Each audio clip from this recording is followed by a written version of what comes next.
Hey, this is Natalie Kolbeck, and I'm here with Tina Walker, who I have met a couple years ago at CHA. Back then it was called CHA, but it was for me a blur. So I'm so happy to see her again on camera, and I hope I will see her in person too for a longer time. Anyway, if you don't know Tina Walker, she's amazing. I really love her work. I was very fortunate that she worked on the creative squad for my team for a little bit, but she has been around forever in the industry as well. And if you don't know her, you have to check her out. She makes the most amazing, crazy assemblage pieces out of found objects and pieces that she finds that she buys, and it's just mind-blowingly awesome. And maybe we can sneak in a couple photos of that into the video so you have an idea. But anyway, welcome Tina. So great to have you. Hi.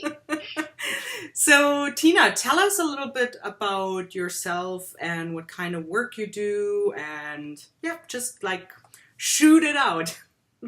Well, I do this as a part-time gig because I work full-time outside of my house, but it is something that I have to do every day, so it's like a sanity thing for me. But I've been crafty since I was a little girl. I remember like when I was probably 10 years old, maybe even younger, going to my grandma's house in Wisconsin every summer and doing ceramics with her. Like that's what I did every summer. So I've kind of always done something like creative wise. But I kind of consider myself to be a chameleon because I get bored really quick doing the same thing over and over again. So that's why you'll see me hop from art journaling to assemblage to, mixed media canvases, just because there might be a new technique or something like that I get obsessed with. So then I do that for a while. Like right now, I'm really into art journaling. Mm-hmm. I teach some girls here at my house, like usually every other week, sometimes just once a month, and we do art journaling.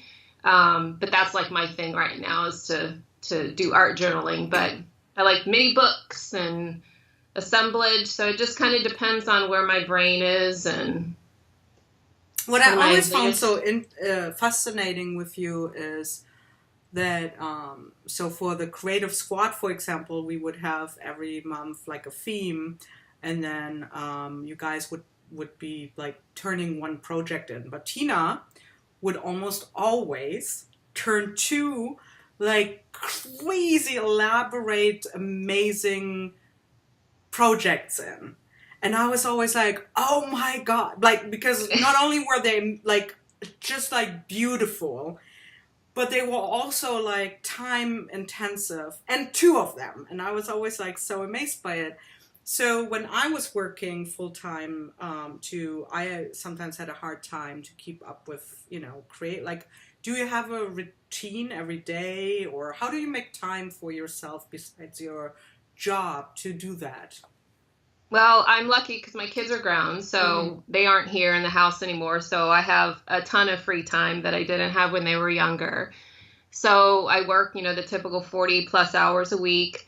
I tend to come into my studio, even if it's for 15 minutes, just to, put a little paint on a page or glue something together, just to kind of, I guess, ground myself and center myself for that day. But then, there's nights when I come home from work that I'll sit here for 4 hours and really kind of get into it. But I step foot in here at least every day. Wow. Just to kind of get around all of the stuff that's in here. But my weekends, they kind of laugh at me at work because I'll go to the grocery store on the way home from work, make sure I have food, and I don't leave my house. Sometimes I shouldn't even admit it, but I don't even shower.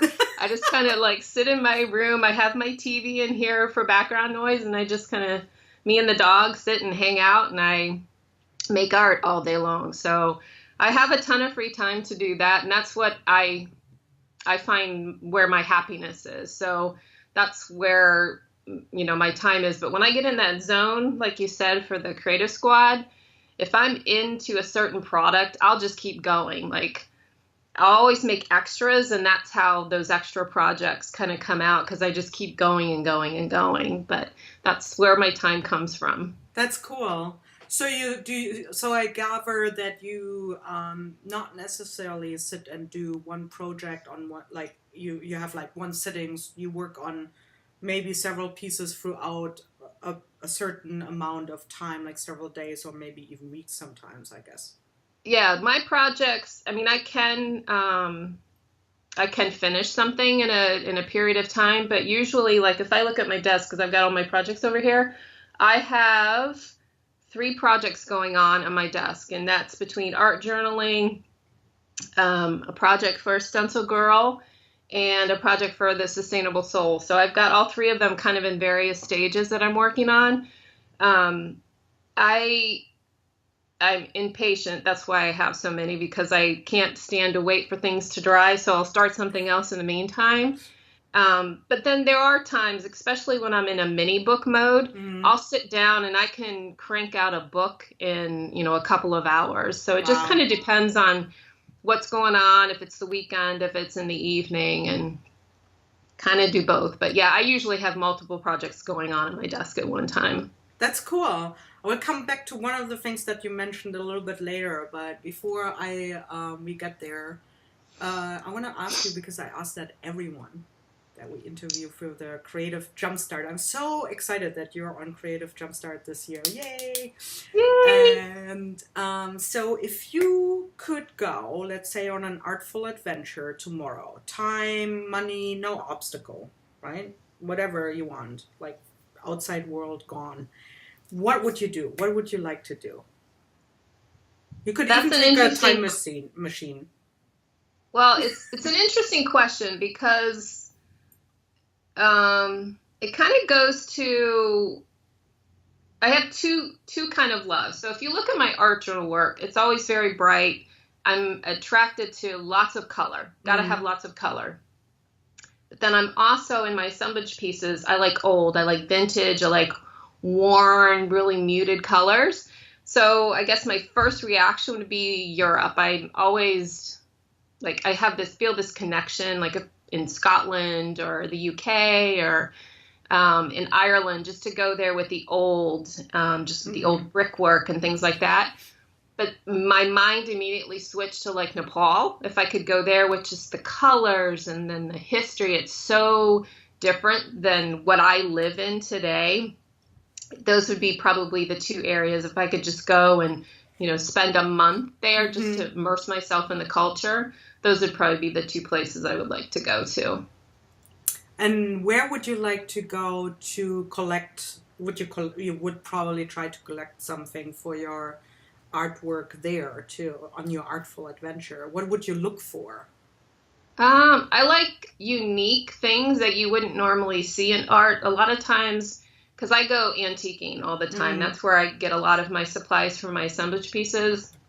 And the ladies that usually work in the stores always, I come up to the counter and it's such a random, eclectic mix of things. They're like, "What are you using these for?" And I'm like, "I use them in my art. I mean, I pick up antique hair rollers, the tubes that you used to find in TVs." oh So yeah. it's kind of just the weird stuff that you would see that you wouldn't normally think of putting in art, but I like to find that kind of stuff. So just old stores, paper product like Nepal. I can imagine if there was any paper products, just the bright color flags and banners that they have. It'd be stuff like that I would Yeah. be looking for. That's cool. Which reminds me of your amazing Creative Jumpstart video that the students will see some cool stuff that you had, I guess, collected before and found too, right? Right? Yep. My Yeah. project uses some of those items. Yep. So stay tuned for that. Okay. So this year's theme of Creative Jumpstart is kind of like what's cooking or now we're cooking. So um, there's many other people besides me that have this analogy of cooking and art. But if we would think like, what kind of a cook are you at home? Are you like the Muppet Show cook, or are you like very prepared? Or I had people say I'm a takeout person. That would be me. I'm not a cook. When my kids went out of the house, I did a happy dance because I don't have to cook anymore. And they laugh at me because sometimes I feel like I eat like a 2-year-old. My dinners will be a glass of wine and a bag of Funyuns. So it's so not healthy. My favorite meal is, cheese, crackers, and a glass of wine. So I really don't cook. When my kids are here, I do cook. And they're actually excited when they come visit me because then they feel like they can have a home-cooked meal. But I am just, it's hard because it's just me, and it's hard to really put together. Is there an together analogy for you for that kind of stuff with artwork, or do you see any analogy of cooking and between cooking and doing art? I mean, it's an up-made, like, it doesn't have to, but I'm saying, like, do you see one? I actually do, because I think of recipes as a starting point. It's not something you necessarily follow to the letter. So to me, if I were to make something, and I'd always add my own little twist to it. I know with baking it can be a little bit difficult because it's so exact. Not for me. Yeah, but I'm always about, let's try to put this in here, or how about if we add this to it? And my kids are kind of the same, because actually my kids are great chefs. My youngest wanted to be a chef for a long, long time, which is kind of ironic that I don't cook, but and maybe that they're that way because they had to cook when they were young. So, but yeah, I think it is like recipes, but I would be one of those people that would embellish it. I would not follow a recipe to the T. Right. Yeah, I totally, yeah, that's cool. That's exactly how I cook. Although I'm a very prepared weird cook. Like, I chop everything up. Like, I'm not good with, like, some people cook and then they chop as they go. I can't do that. I'm like, this is overwhelming. I need to have it prepared. And then I throw other stuff in that, like, while it's cooking, I'm like, oh yeah, I could do this spice probably, or, sometimes it backfires, sometimes it doesn't, but I guess that's like art too, right? You throw something else in there and you're sometimes it might taste good, sometimes it may not taste so good. Exactly. But you have to fail in order to learn. That's what I always think. If you're too scared to fail, you won't progress in anything. Probably also not in cooking, I guess. Well, my baking never really progressed, to be honest. So earlier you mentioned something that I love so much, that you, I think you started it, and it's about a topic that's like super dear to my heart as well, and I want to bring this up because I think it's so amazing, and the artwork that's on there is also so amazing. It's a collaborative project which is called the Sustainable Souls Project. Right? I want you to tell us a little bit about it. Okay. Well, it actually started, so every year, I don't know, how many people out there pick a word. It's not something that I've done for many, many years, but I'd say for the last 5 years, I've tried to pick a word to help me focus for that year. And it's funny because even though I don't, have it up in my office or whatever, it does kind of play in my head. So last year, probably about this time, when I was thinking of what I wanted my word to be for 2017, I thought about sustainability. It was one of those things where I'd been YouTubing a bunch of videos just on, how bad things really are, and how I felt that I needed to do something. Obviously, I wasn't going to solve the problem, but I really wanted to create awareness, but in a way that would be different, instead of just someone, kind of yapping at you to do X, Y, and Z. So I thought it would be interesting to create art to create awareness around the different themes of sustainability. So got together, I asked for people who would be interested in kind of sharing this journey throughout the whole year with me. And every month we pick a theme, a different sustainability theme. It could have been from the human aspect. It could be green power, recycling, just any aspect of sustainability. So each month, the artists create whatever type of project. It could be an art journal page, could be a mixed media project about that theme, kind of what that theme means for them. So it's been really interesting and fun throughout this year. And I know that you participated in a couple of months, and that was wonderful. Just to see what those different issues meant to people. One month, and I can't remember what month it was, I went to earthday.org, and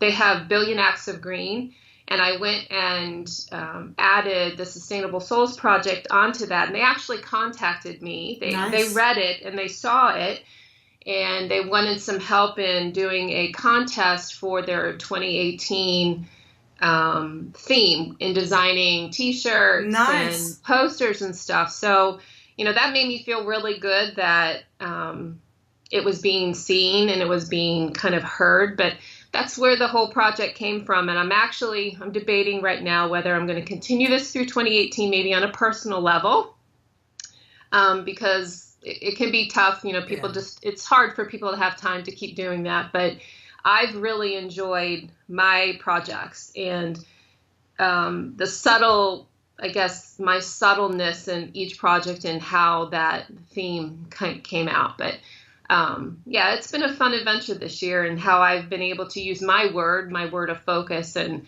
include others in it that believed in the same thing. So that's kind of where the whole project came from. I really, really love that project, and I really, really hope you will continue. And if so, I will be in for some of the months, I'm pretty sure.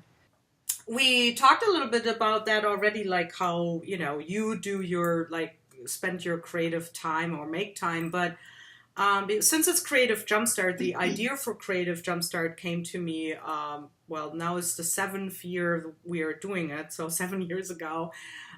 Because I always had that problem after, December, the holidays. There's actually a lot of stuff going on, right? You have gifts and family and gatherings and all kind, and oftentimes even doing projects or work on stuff.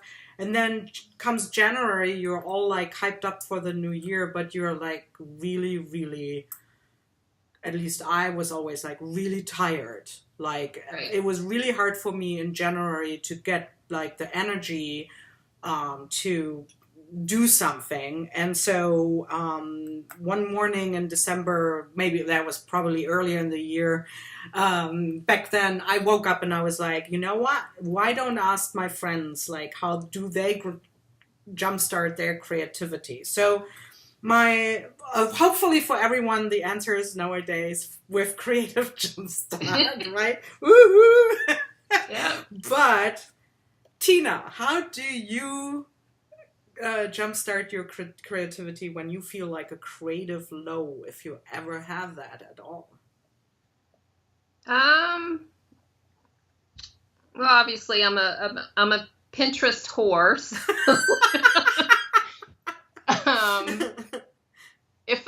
But it's funny though, I pin a lot of things, but that's the last place I tend to go if I'm needing inspiration. So I don't know why I do that, but a lot of my inspiration comes from music, and it comes from quotes. Yeah. And that's probably on my Pinterest page is the thing I probably pin the most is quotes. I have a hard time saying what I want to say in my own words. So other people's words like that, either in lyrics or in quotes, reflect kind of what I want to say. So a lot of times I might see a quote or I might hear a specific lyric and I have to get it out of my body somehow, either in an art journal page or in an assemblage piece before I can move on. Like it will sit and it'll stew in me. Yeah. So I do reach for those a lot. Those to me, which I know is kind of different, I guess, because a lot of people are more visual. They might see artwork out, in their neighborhoods or things like that. But it's words for me that actually inspire me, not so much the graphic side of it. It's the words. I'm not sure why that is the way it is, but that's where a lot of my inspiration comes from. Oh, I totally see that too. I mean, I'm not. I'm very similar in the quote thing as you are. For example, I don't journal in my art journals. I don't know if you do, but I also have that kind of like everything that I think about and have as an emotion, if there is any while I'm creating, is in the creative process. And I know that when I look at the piece, so I don't feel the urge for me to put more words in that. Besides, who the hell wants to read it anyway? Yeah. So I reach for quotes that kind of other people said something or expressed in a way that I don't feel that I could do that. Once in a while, I have an epiphany and I say something that might be smart, but it's not. So I have the same thing, and I sometimes even like read a book that has nothing to do with art or whatever, or even in movies, hear something said, and I'm like, wow, that is so cool. I have to write it down. So do you do that too? Do you like have sometimes like a little notebook on your phone and you write it down? It's on my phone. Yep, it's on my phone. I keep a memo on my phone, and I'm always adding. It might be a lyric I'm listening to in the car on the way to work, or if I do hear something or see something, then yeah, I keep it in my phone all the time. But yeah, words for me, it is weird. It's just what that word meant to me. It's just trying to get that out on art. That's kind of how my inspiration is. That's cool. I like that this is a little bit different from what a lot of people, of course, say with the visual. So I like that there's another way, to see this. Tina, this was so much fun to talk to you. Unfortunately, we have to come to an end, although I think Tina's probably really happy because it's right now Saturday morning, and I'm really, really happy that she agreed to do this interview with me. So she wants to get into her hermit crafting arting stage, I bet. But is there anything you would like to add? Classes, books, anything that is on your mind that you would like to share and let people know that they should join you, or let us know. Not at this point. I am working on some things for 2018 because hopefully I will be out there doing some classes. Right now there's a couple in Michigan that are kind of in pencil. But other than that, just, keep watching my social media and see what my kind of weird mind is up to. But thank you. Thank you so much, Tina. And please join Tina and all the other artists for Creative Jumpstart. We can't wait to woo you. Have a great one. Bye. You too. Bye.